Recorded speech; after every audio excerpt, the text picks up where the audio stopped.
coming to this evening's meeting. The founder of the Krishna movement, he called these spiritual gatherings meetings. Because if you're in a meeting, you're supposed to be there, right? Like for work or whatever. Which means it's a good thing. And by being part of today's meeting, we will together explore this interesting topic about happiness. But before we go on this journey, I'd like all of us to sit up erect and close our eyes for just a few minutes, a few moments while we chant a special prayer that will grant us entry into today's discussion. All right? So sit up, right? And those of you who know the mantra can repeat after me. Those of you who don't know it, just open your ears and let the vibration get into your heart. Om Namo Bhagavate Vasudevaya. Repeat. Om Bhagavate Vasudevaya.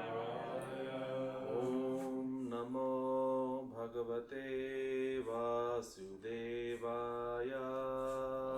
Om Namo Bhagavate Vasudevaya.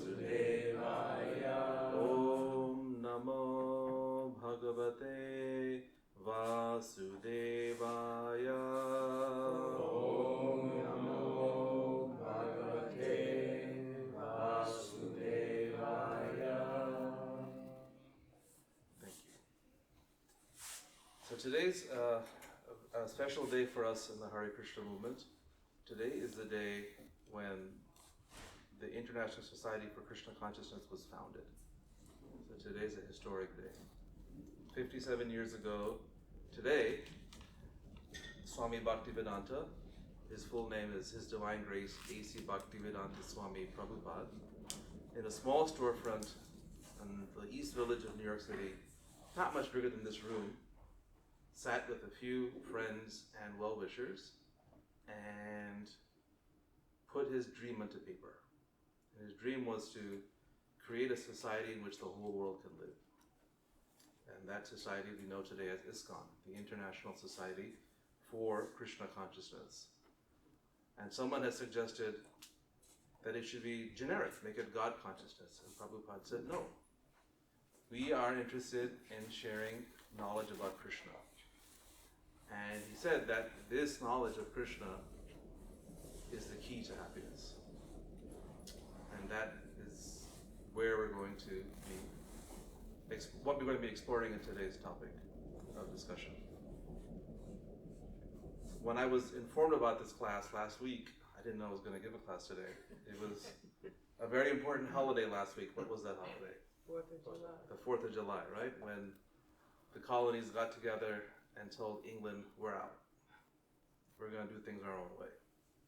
So I thought we could try to talk about, from that point of view, what they were trying to achieve when creating this American Union and how this Krishna consciousness movement actually is pursuing those ideals.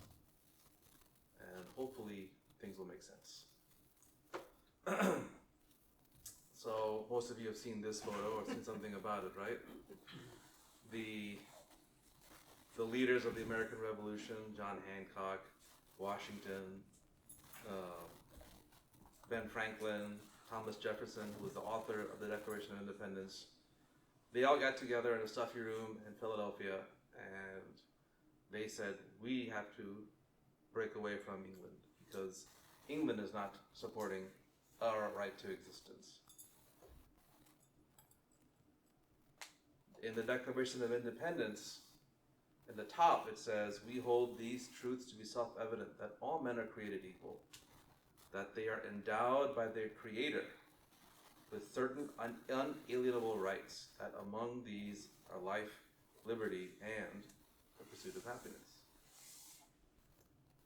So on the surface you would think that, there's something very spiritual, very ecumenical, because they talk about a creator, some higher being, like a God, divinity, the universe. And all men, I would imagine they may have intended human beings, because women are more than men currently, per statistics, are created equal. That means we all have the same stuff, right? We all have the same abilities. We all have the same makeup inside of us, right? All human beings are 67% water inside. We all have hearts and lungs and intestines, eyes, nose, ears, brains, I hope. And along with our existence, we have certain rights that we're entitled to, right? The right to live, the right to be free, and the right to pursue happiness. And per this document, it says the Creator gave us these rights. How many of you agree with that? It's okay, you don't have to be shy. Thank you, one brave soul, a few maybes, right? There's no right or wrong answer, we're just having a discussion. Oh, a couple of rules of the road. Please turn off your cell phones or put them on silent.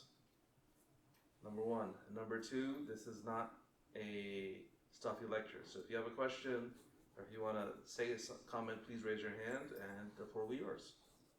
And number three, as Thomas Jefferson has written, we are all equal here, so please give each other the space to say what they need to say. So, the Creator created all men, and they all have unalienable rights, which are life, liberty, and the pursuit of happiness. So Thomas Jefferson, when he wrote this statement, he was influenced by an English author whose name was John Locke. He says, the pursuit of happiness is the foundation of individual liberty, since it gives us the ability to make decisions that are in our long-term best interest. How many of you agree with this statement? Right? The pursuit of happiness is the foundation of individual liberty. So our pursuit or our desire to be happy is the foundation of my freedom. Right? It makes sense, right? Mm-hmm. I emigrated to the United States because I wanted to be free and happy. Right? I went to college to get a good degree so I get a good job so I can be free and happy. Right? I decided to use my intelligence and play the Bitcoin market so that I have enough free time so I can pursue happiness in all different ways. I decided to be a social influencer on social media so I can pursue freedom, do whatever I want, and thereby be happy. Isn't it true? You guys aren't so happy. There's some flaw in this statement, isn't there? Right? He says, it gives us the ability to make decisions that are in our long-term best interest. Now, how many of you have made a decision that you certainly regret making? Right? I know I have. I regret not preparing for this class too much. But seriously, how many of you have made decisions that you now, in hindsight, have regretted? It should be everybody, right? I mean, I'm sure some of us have regretted wearing a t-shirt today, since it's cold in this, in this wonderful space we have. So, I know some people who have regretted becoming monks, and they wanted to pursue, life in the outside world many, many years later. So, how do we have the ability to make decisions that are in our long-term best interest? How do we get that ability? Intelligence. Correct. An informed decision is the best one. So now, Mr. Locke is saying that it's innate within us, to the pursuit of happiness. It's the basis of my freedom. Because that pursuit gives us the ability to make decisions that are in our best interest. Now does this make sense? Actually, it makes no sense to me. It's like giving a child a car, a real car, and says, you enjoy pressing those buttons? Knock yourself out. When I was 4 years old, my best friend and I, we went into my dad's car because it was unlocked. This was back in the 80s when no one locked anything in the suburbs. And my best friend, who was 3 at the time, he decided to unlock the parking brake and our car went for a ride. And we just rolled back off the driveway, over the street, into the neighbor's yard. And we were scared for our lives.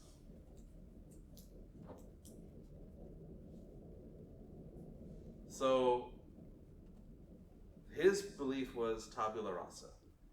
We come here with clean slates, we come here with basic rights, and we should be permitted to do what we want in pursuance of this so-called happiness.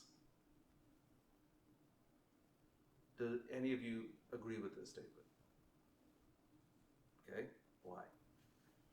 Because we have inherent dignity and inherent rights to freedom, or the pursuit of freedom. Okay, so how do we have those rights? What made us have those rights? That's a good question. Right? So that's the question many people have thought about. What gives you the right to be free? Right? When the unfortunate history of slavery happened in our country and the African Americans fought back, those who were opposed to their uplifting questioned this. Why do you have the right? Right? You're a different skin color. You're a different facial feature. You don't have the right. That's evil. Is it? But it's they were making decisions that they thought were in their best interest, enslaving another race in their pursuance of happiness. Right? So there's flaws in this argument, and therefore there were some flaws in The golden rule, right? do unto others. Yeah, that's there, but there has to be a basis for that. So we're gonna just focus on the word happy.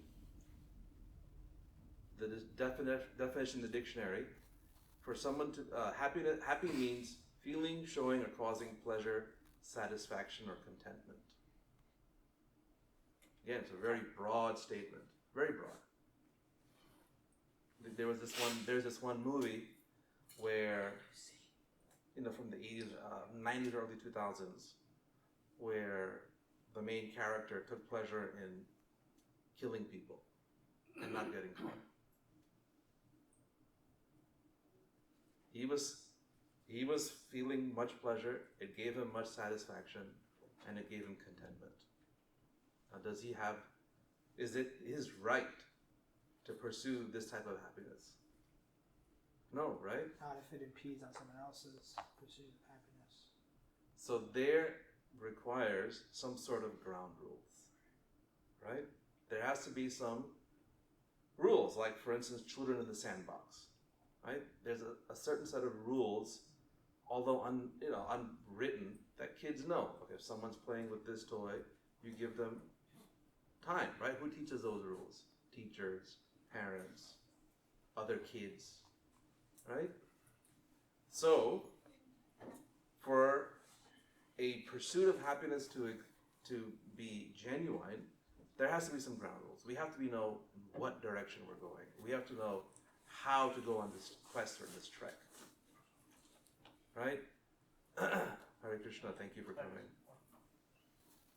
So we have to be given a guide, right? If you're told, okay, go to Florida, the first thing you do is go on Google. How do I get there? Right? There's a guide. So any discussion about happiness or freedom or rights has to include some what? Ground rules. Some ground rules. A basis from which we can understand where we fit in the grand scheme of things. And that requires us to turn to someone. Who is that someone? Guru or teacher. In the case of Thomas Jefferson, the creator. The creator. Or Right? he had the Bible too. That was his guide. Yeah. So there has to be some connection to a higher authority. Sure. For us to be able to, pursue happiness. Now, contrary to what we've discussed so far, this is what the pursuit of happiness is in the modern world. Right? Consume, consume, consume. The more you consume, the more you'll be happy. You buy just one more thing and you'll be happy. Right? How many of us believe this to be true? No one, right? This is from your generation,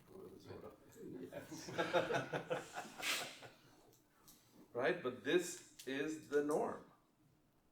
So most people you talk to about, are they happy?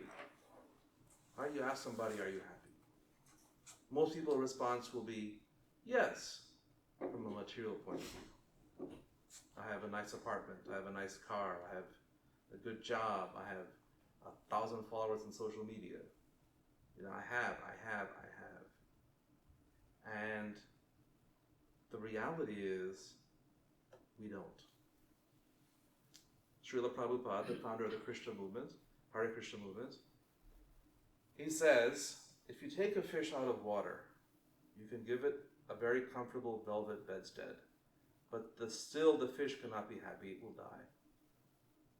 Because the fish is an animal of the water, and it cannot be happy without water.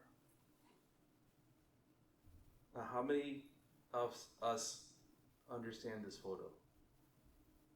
Can appreciate what's going on there? So Swami Bhaktivedanta, he gives a little parable about a fish who was swimming in the water, and he looked up and he saw that there was so much happiness on land. And he wanted to experience that. So one day, he came out of the water with the help of a special friend or agent, and he was told, okay, now you're on land, you can breathe normally, and now go and be happy. How? The fish asked. And he was told, get a job, get an education, get family, go to the casinos, go take intoxicants, go to a self-help yogi guru type thing. Pursue all of these things which were contrary to his nature. So this is where things get interesting now. We're talking about pursuing happiness. We have agreed that it's a fundamental right of all of the human beings, at least let's start there. We've agreed that it's the basis of our freedom, right? To pursue happiness. And we've all agreed that without a guidebook, it pretty much ends up like this. We end up going nowhere. We end up suffering. And this, believe it or not, is what the Vedas have already talked about. Thousands of years before America came into existence, before any of us had these human bodies. In the Ishopanishad, a very wonderful book. If you don't have it, please buy it. Gopal Champal here can get you copies of it. It's a small little book, only 17 or 18 verses, where it talks about what the soul's connection to this material world and to the eternal world of God is. And it starts off like this. Everything animate or inanimate that is within this universe is controlled and owned by the Lord. By who? By Krishna, by Vishnu, by God. One should therefore accept only those things that are necessary for himself, which are set aside as his quota, and one should not accept other things knowing well to whom they belong.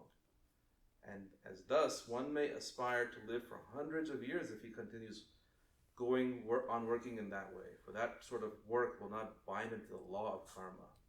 There is no alternative to this way for man. So now we have the first ground rule. Anyone know what it is? Don't take more than you need. Why?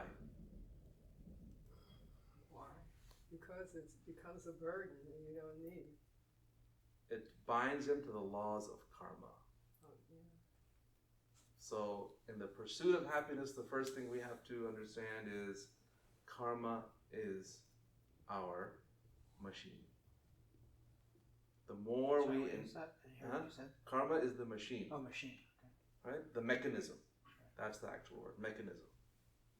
The more we interact with the material world, the more prone we are to be bound to this material world. Makes sense. And the more we are bound to this material world means the less likely we are to be happy. The less likely we are to be content. Right? The definition was content, satisfaction. Right? The more that we're bound to this material world, the more that we're bound to the mechanism of karma, we are less likely to be happy. And why? So Arjuna had the same problem. 5,000 years ago, on a battlefield, Arjuna, one of the chief generals of the Pandava army, was facing his cousins and family members in this epic battle for, good versus evil, etc., etc. And Arjuna was not sure that pursuing, this type of work would give him happiness. So Krishna, he breaks apart this concept of work. Like, what is real work? And what are we working for? And if we're working for material happiness, this is what happens. While contemplating the objects of the senses, a person develops attachment for them. And from such attachment, lust develops, and from lust, anger arises. These are just different ropes of bondage, of attachment. I'm looking at your hat, although I'm not a Yankee fan. It's a shiny hat, so I'm developing some attachment for it, right? Attachment doesn't simply mean you acknowledge it exists. It means you begin to harbor feelings for it. And if it's not swayed, or if it's not, nourished or pacified earnestly, it turns into lust. Now you're lusting after this hat. You think about it. It becomes your only sense of happiness and joy to see that hat. And then when that hat is not present before you, what happens? Anger. What's wrong in my life that I can't have that hat? Why is this person not giving me his hat? Why can't I have this hat? Why can't I be this hat? From anger, delusion arises. I am one with the hat. And from delusion, bewilderment of memory. I forgot that this hat doesn't even belong to me. And when memory is bewildered, intelligence is lost. And when intelligence is lost, one falls down again into the material pool. This is just a fancy way of saying the laws of karma, the wheel of samsara, where we again have to deal with the cycle of birth and death. So, the pursuit of happiness means that we have to somehow figure out where to put our senses, where to put our focus. Where do we find that contentment, and where do we find that satisfaction? So this is actually a mature process. Immaturity, like children, they find happiness in a cardboard box. My kids do. They love them. Maturity means you find happiness in something that does what? Any ideas? Serves other people. Okay. What else? Uplifts you. Uplifts me. Okay. What else? Dependent on other things. Isn't dependent on other things. Okay. What else? These are all great answers. Anybody Non-tangible else? stuff. Huh? Non-tangible things. Non-tangible things, non-material things, right? What else? Anyone else? Something that serves Krishna. Thank you. Yes. We will get there. Thank you. But yes, that is the idea. Srila Prabhupada, this is a wonderful picture of him being really smiling and happy because, we definitely, Pancharatna Prabhu and his good wife can tell us because they've met Prabhupada how connected he was to Krishna. So in the Bhagavad Gita, Krishna tells Arjuna, though the embodied soul may be restricted from sense enjoyment. Wait a minute. Restricted. Why are we restricting ourselves?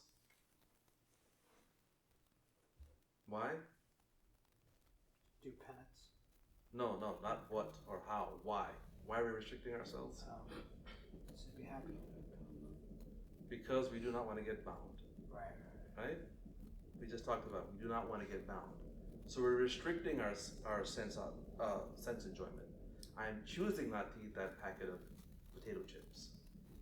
I'm choosing not to, steal your hat. I'm choosing not to. Hey, you can buy your own. I'm not a Yankee fan. This is just an example. If I was a Mets hat, we'd have a different conversation. We're choosing, so restricting our senses. But the taste for sense objects remains. Why would we still have this desire to enjoy? So we're human. Because that's our nature. Right? As Locke said, it's innate with us. This pursuit of happiness, this pursuit of contentment, this pursuit of satisfaction, it's within us. But seizing such engagements by experiencing a higher taste, he is fixed in consciousness. So the next part of the puzzle is now unveiled. First was the puzzle, the mechanism of karma. The more we connect to it, the more we're bound by it. Now the second puzzle is the higher taste, a higher taste. So what is that higher taste? Now we just mentioned some of these wonderful answers. There's altruism, there is, environmentalism, so many isms are there. But the ultimate higher taste, as our friend mentioned, is Krishna consciousness. For one thus satisfied in Krishna consciousness, the threefold miseries of material existence exist no longer. In such satisfied consciousness, one's intelligence is soon well established. So the second part of our equation is connection to Krishna. Now why Krishna? Why not Coca-Cola? Coca-Cola. Why not, an elm tree? Why not LeBron James? Why Krishna? Krishna is Satchidananda. Correct. Krishna is Satchidananda. Krishna is eternal, full of knowledge, full of bliss. That is God. God is the only entity that has this characteristic in completeness. And we, the spirit souls, we have those same characteristics but in a minute form. But because we have been covered by these bodies for lifetimes, that identity has been covered. That bondage we were talking about, it's been bound on our souls for lifetimes. But still, the soul's desire to be happy is still there, still present, and still very much active. But at least in this human form of life, now we have a chance to apply our intelligence to that higher calling, to that higher destination, to Krishna.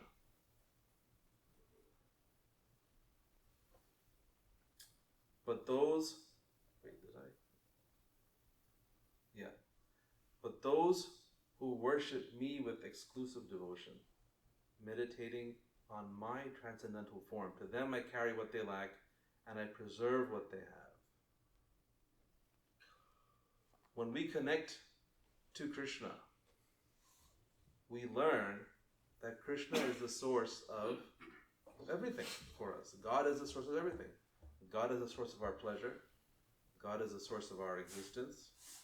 God is the source of our satisfaction. God is the source of my contentment. And when we have this understanding, then is it difficult to be happy? No, right? Why? The yogi whose mind is fixed on me verily attains the highest perfection of transcendental happiness. He is beyond the mode of passion. He realizes his qualitative identity with the Supreme, and thus he is freed from all reactions to past deeds. When we connect ourselves to the Supreme Reality, to Krishna, we begin this action of transcending the modes of material nature. So we were talking earlier about binding, right? Binding. When you go on this path, when you try to enjoy the sense objects, it binds you to this material universe. So that binding takes three types of ropes to the binding. They're called the gunas, the modes of material nature. Sattva guna, the material mode of goodness. Rajaguna, the material mode of passion. And Tamaguna, the material mode of ignorance. The material mode of ignorance binds us very hard. It makes us lethargic. It makes us prone to being unclean and, eating things that are abominable. The mode of passion makes us very frenzied, very angry, very lusty. And the material mode of goodness, although goodness is a good thing, it's not a bad thing, but it connects us more to my identity as a controller and a doer. I did this. I'm the one who gave $100 million for this cancer center. Right? There's pride involved in that. Although it's a good thing, you built this cancer center, but you did it because you wanted the name. So that type of altruism is called the material mode of goodness. It still binds us to the laws of material nature. It binds us to this material world. It binds us to the mechanism of karma. But when we transcend at least the mode of passion, we begin to understand our identity as a spirit soul, part and parcel of the Supreme. And once we begin to act in that way, we begin to get freed from the reactions of our past deeds, which means we begin to break those bonds of karma. Steady in the self, being freed from all material contamination, the yogi achieves the highest perfectional stage of happiness, in touch with the Supreme Consciousness. Now we've brought this third part of our equation, the yogi. How many of you are yogis? What kind of yoga? Bhakti. Correct. How many of you are bhakti yogis? Right? Most of us. So, bhakti yoga means the yoga of devotional service. Yoga, we know, means to connect. Like we get the English word yoke, what oxen use to plow the field. They have this big mechanism that ties two oxen together, they can plow a field.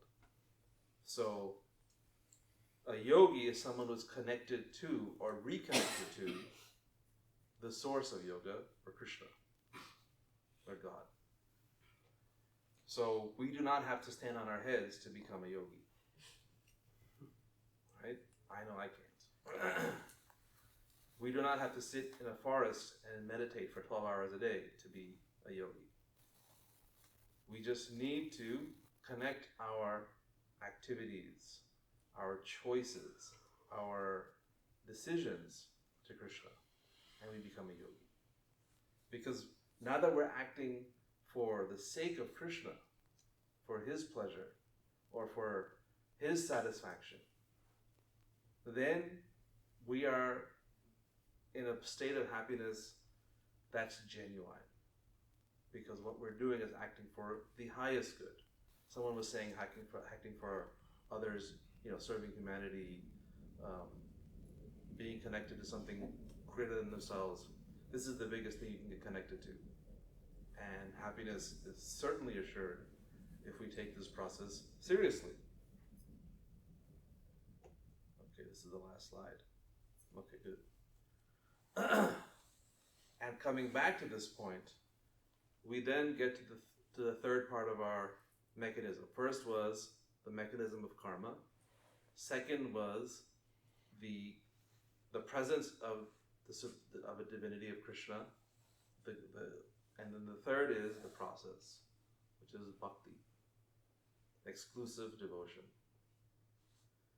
When we practice Krishna consciousness, when we practice God consciousness, when we practice this pursuit of divinity, we are practicing devotional service. And that, believe it or not, brings a state of happiness which is not limited to any material person or anything. And it actually can transform how we see the world, how we act within the world, and how we help others in the world. And this was something that, Swami Bhaktivedanta really wanted to share with the world, which is why, today he founded the Hare Krishna movement, the International Society for Krishna Consciousness.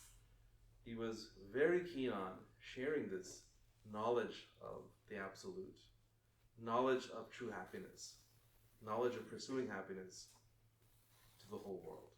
Because that was and still is what's most needed in this world. Swami Bhaktivedanta would say often that there's no scarcity of material resources. There's just a scarcity of knowledge on what to do with those resources and how to get the most effective use of those resources. He was criticized for not having altruistic activities as part of his institution, not feeding the poor, not opening hospitals, not taking care of the sick. And his response was, we're doing better than the material altruism because we're trying to nourish your soul. How many of you have ever seen a bird in a cage? Right? A bird in a cage. How many of us have fed a bird or seen a bird being fed in a cage or tried to take care of a bird in the cage? Right? How many of us choose not to neglect that bird? Right? Because that's our pet, right?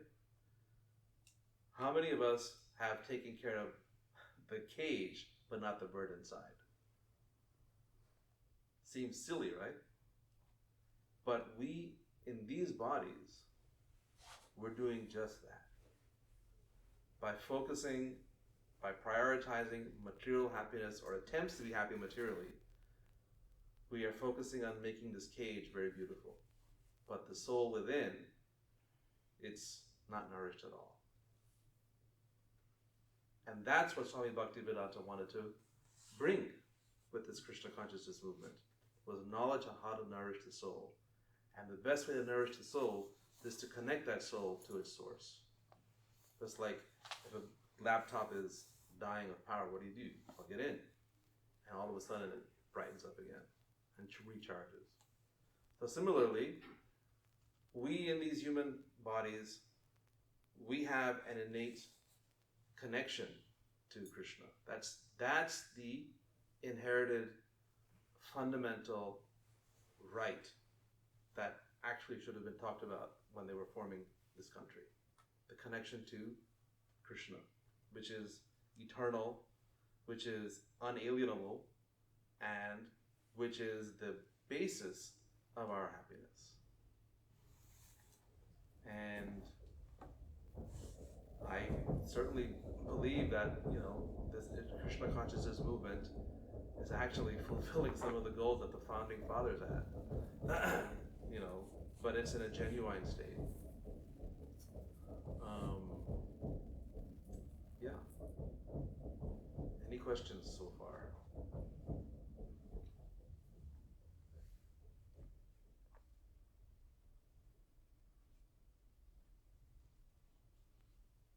Don't be shy.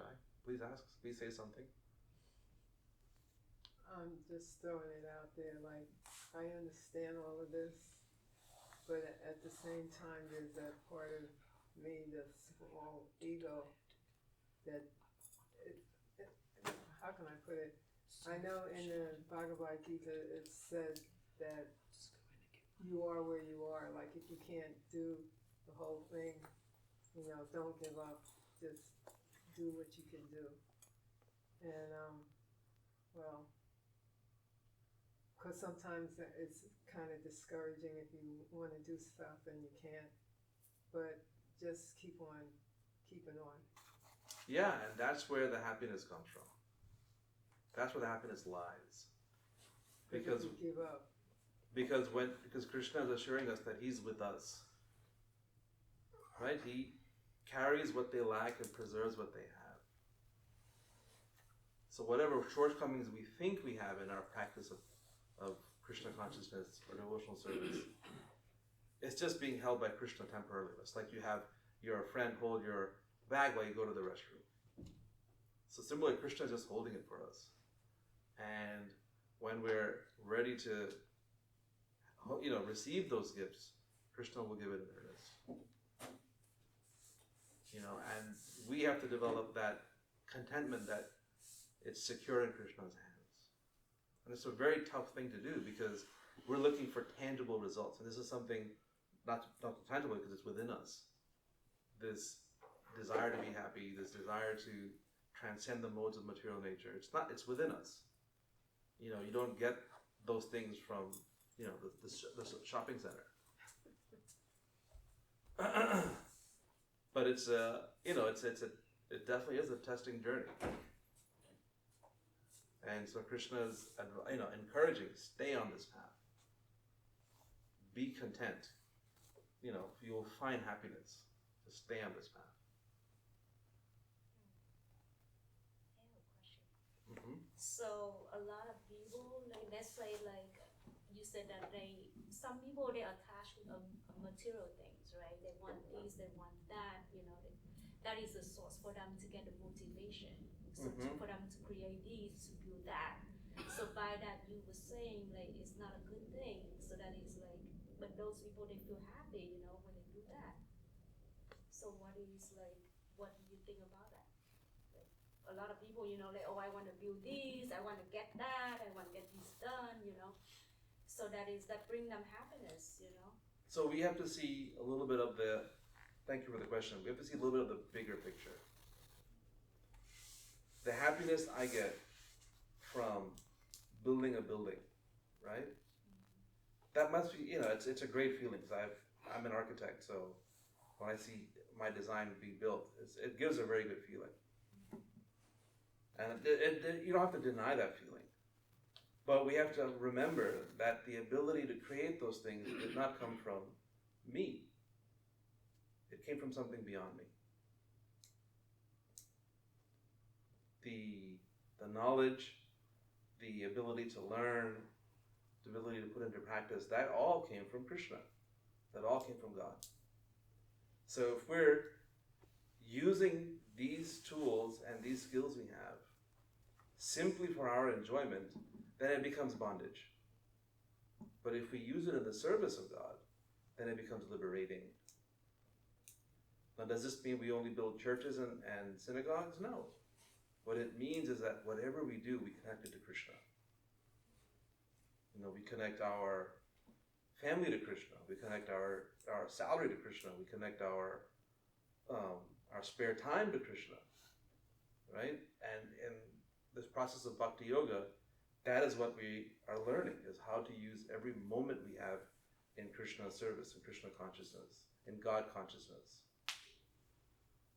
So, the pursuit of happiness from a material point of view is, certainly there, but it's not going to give you that fulfillment. Why do you think people keep building newer and newer versions of the iPhone? Right? No one's content with iPhone 8 anymore. Now we're up to 14 or 15. Right? No one's content with HD. Now it's HD 4K. Now it's going to be HD 8K or 10K or whatever it is. 4G and LTE was not good enough. Now it's 5G. Soon it'll be 9G. So material happiness is fleeting. Because remember, happiness means some feeling of contentment. You can only be so content, with your shoes for so long before you decide you want another shoe to wear. But when we are connected to Krishna, and we understand that happiness, that comes from serving Krishna, connecting to being in communion with Krishna, that happiness is consistent. It's constant. You don't have to keep building more. Rather, we want to spend less time connected to the material elements so we can spend more time in Krishna service. That's what happens when you practice Bhakti Yoga. Soon the pursuit of material happiness turns into a vehicle, and how can I pursue Krishna consciousness and Krishna happiness? So, the proof is in the pudding. I mean, we have many Krishna devotees here in this room, in the temple, who have done just that, and they're some of the happiest people I know.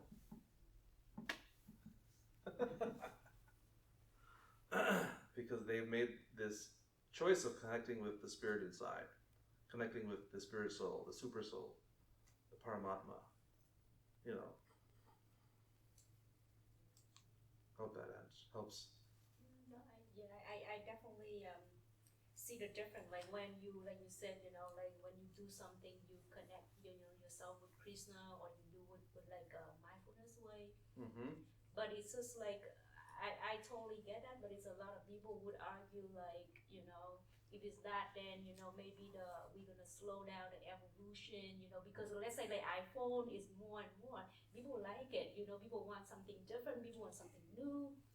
And maybe some people think like, oh, it's a good thing because, then we have more resources or whatever, The biggest thing that has, increased over the last few years is mental health issues.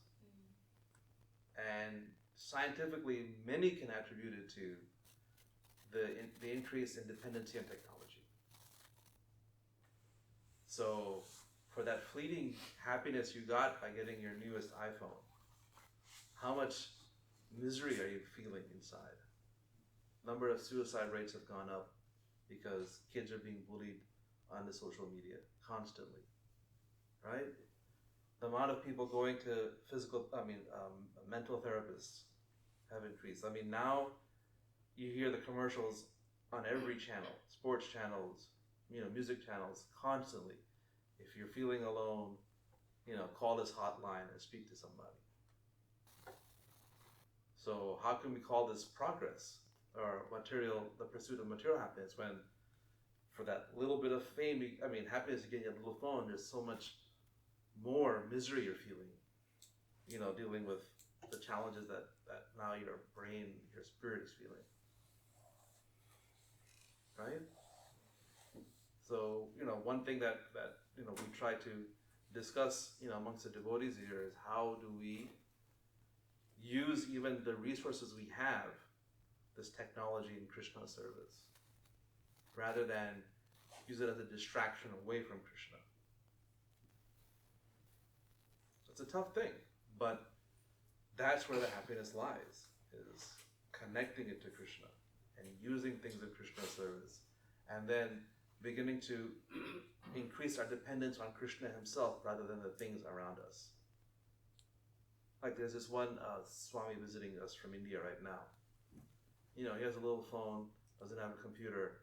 He's always smiling. He's always blissful. You know, he's always chanting.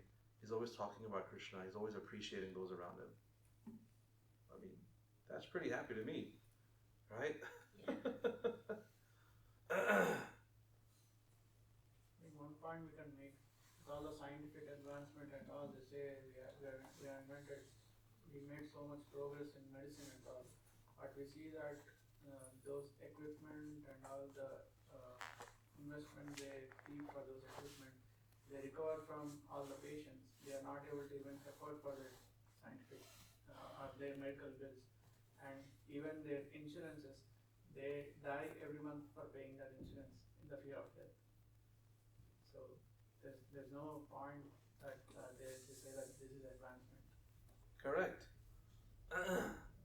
So any material advancement comes at a huge cost to the environment, to the society, to the social fabric. You know, like all the farming that's going on in Brazil, deforestation of the rainforests, Africa, all the mining that's being done to get you your minerals to charge your batteries, cobalt, right? That's the mineral that's used. Lithium too. Huh? Lithium, cobalt. Lithium, right? So just for my little 15 seconds of fame on TikTok, how much suffering is going on in the world? And even without those 15 seconds that I think I'm happy, but I actually end up being more miserable. So, you know, this karma situation is such that, actually we'll just close this. Okay. So this, karma machine is such that it does not let us be happy in the long run. You know, as they say, as you sow, so shall you reap, right? But the karma machine, although it sounds as simple as that, it's quite complex because you end up sowing more seeds than you can possibly reap. And you end up spending lifetimes catching up to all that karma you put in the ground. So, when we're trying to understand this concept of happiness, for us to not do it without connection to God, some might call it insanity. So in the Srimad Bhagavatam, one of our ancient scriptures, there's a conversation between the god of death, Yamaraj, and his agents, the Yamadutas, where he talks about, the material world, practically speaking, 75% of our time is spent in some sort of unhappy state. Either it's fear, or it's sorrow, or it's distress. We're constantly, oscillating between one of these three states of mind. Fear of what's to come, sorrow of the opportunities missed or lost, and in some distress one way or another. From sitting on the floor for too long, or not getting your email fast enough, whatever it is. And he says, sprinkled in between those three things are bits of apparent happiness, but it's actually delusional happiness or insanity. My team won the pennant, therefore I'm happy. Or I finally got to eat that plate of lasagna, I'm happy. But it's delusional, because the suffering that comes along with that, I shouldn't have eaten that, my stomach hurts, I have to use medicine now. Or, I spent so much money on this baseball team and they didn't do anything for me. Right? Goes back to that cycle of sorrow and fear and distress. So, genuine happiness, the pursuit of real happiness, comes from our connection with Krishna. It only manifests when we are connected to Krishna or to God.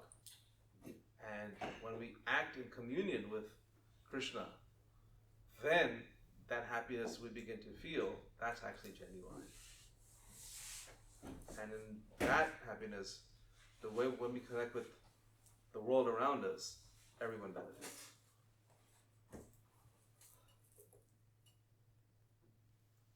So we have a few minutes left.